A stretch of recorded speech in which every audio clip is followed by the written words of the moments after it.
যেদিনকার আসছিলাম সেদিনকার আগের দিন তোড়জোড় করতে আরম্ভ করে দিয়েছি। দেখতেই পাচ্ছি শাশুড়ি মা এত ঘর গুছিয়েছে, ক্লান্ত হয়ে পড়েছে, আর আমি এদিকে টিপ নিয়ে ঘাটাঘাটি করছি যেহেতু ছেলেকে টিপ পরাবো বলে।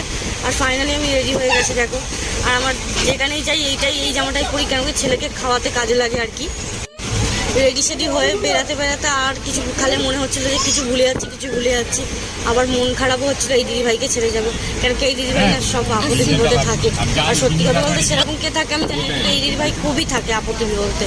মিথ্যে কেন বলবো তার নামে। দেখতে দেখতে আমরা রওনা দিয়ে দিলাম। এই লাইফে প্রথমবার বোধহয় এত দূরে যাচ্ছি। এর আগের বারে বোধহয় মানে বিয়ের আগেই বলতে গেলে আমার মায়ের সাথে আমি দীঘায় ঘুরতে গেছি 1 নম্বর। আর 2 নম্বর হচ্ছে এই প্রথম বলতে গেলে আমি হায়দ্রাবাদে যাচ্ছি আমার শ্বশুর শাশুড়ির সাথে। আমার ছেলেও তো খুব মজা করছে। এবার মাঝ রাস্তা হয়তো খুব ক্লান্ত হয়ে পড়বে, কেন কি অনেকটা রাস্তা, 2 দিনের রাস্তা। তোমাদের আমি লাইফে বলেছি